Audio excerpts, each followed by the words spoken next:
Olá, eu sou o Anderson do canal Teologia Puritana Explicada. Então vamos tratar agora ainda sobre o tema a história dos anjos, tratar sobre a criação dos anjos por Deus. Vamos lá. O Catecismo Maior, pergunta 16, diz: Deus criou todos os anjos, como está escrito em Colossenses 1,16. Micaías, Colossenses 1,16. Incres Mater afirmou: os anjos são tão devedores a Deus por sua existência quanto o mais insignificante verme da terra. Willard atestou que a criação dos céus em Gênesis 1:1 se refere ao terceiro céu, o qual inclui os anjos, e em contraste com a atmosfera e a região das estrelas. De acordo com Jó 38:7, os anjos cantavam e gritavam na manhã ou princípio da criação, pelo que se conclui que foram criados no primeiro momento do tempo. Então vamos lá, como vocês viram aqui, ó, esse aqui já é, assim, esse subtítulo já está mais mastigado, né? Como você pode ver, ó, os puritanos eles acreditam, né, e chegaram a essa conclusão. Primeiro eles deixam claro, né?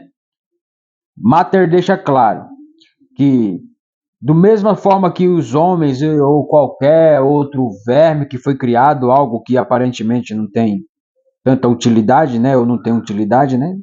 Cada coisa tem sua utilidade, né? Mas aos olhos dos homens, os anjos também eles são devedores porque eles foram criados, entendeu? E que o outro puritano chamado Willard disse que quando no momento da criação, do Gênesis 1, ali na verdade já está criando o terceiro céus, né? Se refere ao terceiro céu, o qual inclui os anjos. Ali é aquele céu, criou os céus e a terra. Então ali era a criação, estava incluso a criação dos anjos. Em contraste com a atmosfera, no caso de quando cria a terra, né? Da região das estrelas, etc. De acordo com Jó, os anjos cantavam e gritavam amanhã pelo princípio da criação. Entendeu? Então realmente fala que no primeiro momento do tempo eles foram criados. Próximo subtítulo: a determinação divina de os anjos eleitos serem justos. Vamos lá. O Catecismo Maior, pergunta 19, diz que Deus permitiu a queda de alguns anjos e determinou que os demais permanecessem em santidade e fidelidade. A queda de Satanás e seus demônios será analisada mais tarde com mais detalhe. Mas aqui trataremos dos demais se alguns anjos são eleitos, como está em 1 Timóteo 5:21. Então, segundo Ridgely, conclui-se que o propósito último de Deus foi lhes dar a graça da confirmação, a fim de que jamais caíssem no pecado, ou seja, eles permaneceram, confirmaram a graça, né? Sem cair, certo? Mas perseverassem em santidade e felicidade. Ridley também afirmou que debater sobre a hora e a forma dessa confirmação é avançar demais em coisas que fora de nosso alcance, no tocante a isso não compensa, né? Jonathan Edwards dedicou 12 de suas miscelâneas ao assunto da confirmação dos anjos eleitos. Para ele, a confirmação era uma obra progressiva que se iniciou com a terrível ruína que Deus trouxe sobre os anjos que caíram. Para ele, a confirmação era uma obra progressiva que se iniciou com a terrível ruína. Ou seja, parece que foi algo de última hora, né? Como ele está falando, né? A terrível ruína que Deus trouxe sobre os anjos que caíram. E prosseguiu com a experiência dos anjos eleitos, que vivenciaram felicidade por terem permanecido fiéis. É verdade, imagine, né? Depois daquele momento da queda dos anjos que estavam ali como aliados de Satanás, de repente, né, a felicidade que aqueles anjos que permaneceram fiéis e felizes tiveram quando descobriram que eles permaneceram firmes e não pecaram contra Deus, né? Em tudo aquilo que estava acontecendo, que com certeza deve ter sido, né, assim, quando Deus condenou Satanás e seus anjos, deve ter sido, né, algo que repercutiu muito entre os anjos, né, e com certeza gerou muito impacto, né, porque eles sabiam que estavam condenados para sempre, né, para sempre é diferente de eterno, tá, para sempre, mas serão condenados também eternamente, como a Bíblia fala, né. Então vamos lá, isso aqui é apenas uma resenha, tá, um pensamento, uma perspectiva. Por outro lado, certo, aqui já foi, né, vamos lá. Cristo é o cabeça dos eleitos como seu mediador. Deixa eu ver se eu estou no lugar certo aqui. Não, estou não. Vamos lá. Então, segundo o rei, conclusivo propósito tal, graça confirmação, certo? Jonathan Eder. Para ele, a confirmação era uma obra progressiva de que iniciou, certo?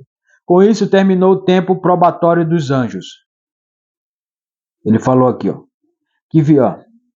Terrível ruína que Deus trouxe sobre os anjos que caíram, prosseguiu com a experiência dos anjos eleitos que vivenciaram felicidade por terem permanecido fiéis. E em particular na obra de redenção em Cristo. Ah, então realmente ele dá referência aqui, ó. Com isso, em particular na obra da redenção em Cristo. Sim, com certeza, porque Cristo redimiu a humanidade. Com isso terminou o tempo probatório dos anjos. Porque, tá, porque com certeza ali na obra de redenção os anjos já tinham entendimento do que estava acontecendo ali, né? Porque tanto é que Jesus falou, né? Que se quisesse dar ordem a eles, ele daria, né? Então vamos lá. Que receberam a confirmação plena e inequívoca da vida eterna quando Cristo ascendeu aos céus. Aí eles tiveram certeza que seriam eternos, né? Tempo probatório dos anjos que receberam a confirmação. Muito bom, muito profundo esse assunto, né? Feito? Micaías, quantos minutos, filho? Próximo capítulo que nós vamos entrar aqui. 7 minutos. Vamos tratar do tema 4 aqui. O uso de anjos por Deus para serem servo da providência atual. O Catecismo Maior, pergunta 19, diz que hoje Deus está empregando anjos, conforme que isso acontece, conforme lhe apraz, na administração do seu poder, misericórdia e justiça. A maneira que isso acontece é um assunto imenso. Nas próximas sessões desse capítulo, trataremos a função e o trabalho dos anjos, certo? Ele vai tratar sobre isso ainda. Aqui tem mesmo a função e o trabalho dos anjos, né? Aqui ele deu só uma pincelada. O capítulo 5, a consumação divina da história por meio dos anjos. Os anjos são personagens proeminentes na escatologia do Catecismo Maior, o qual diz que Cristo virá julgar o mundo com todos os seus santos anjos. O Senhor julgará anjos e homens. Os ímpios serão lançados para fora da presença de Deus, do Deus santos e de todos os seus santos anjos. Os santos se juntarão então a Cristo no julgamento de réprobos. Réprobo quer dizer reprováveis, né? Os santos se juntarão então a Cristo no julgamento de réprobos, tanto os anjos quanto os homens. Pergunta 90. Então é isso. Aqui nós demos essa pincelada nesse subtítulo, né? Certo? Falando sobre a história dos anjos. E vamos continuar desdobrando aqui. Certo? Eu vou terminar essa parte aqui já. Ó. Ambrósio afirmou que quando o dia da ressurreição chegar, Cristo enviará os anjos para reunir os seus eleitos em corpos glorificados. E concordando com os escolásticos medievais, atestou que os anjos juntarão o pó dos cadáveres dos homens. Os anjos juntarão o pó dos cadáveres dos homens e os remodelarão em corpos completos. Embora só Deus possa restituir a alma, a vida e o movimento a esses corpos, os anjos trarão os homens ao tribunal de Cristo, onde fará separação entre justos e ímpios. Os anjos serão então testemunho do julgamento dos homens realizados por Cristo. Olha que profundidade. Os anjos é ele quem vai catar, recolher cada pó dos corpos que já entraram em decomposição e trazer para que forme de novo o corpo dos homens e traga eles de volta para que eles sejam julgados e condenados ou salvos, né? É isso que fala aqui, ó. O julgamento dos homens realizados por Cristo. Na glória eterna, os santos e os anjos se unirão em doce harmonia para glorificar a Deus. Edward afirmou que os anjos serão superiores aos santos em grandeza, em força e em sabedoria, mas os santos serão superiores aos anjos em beleza e amabilidade,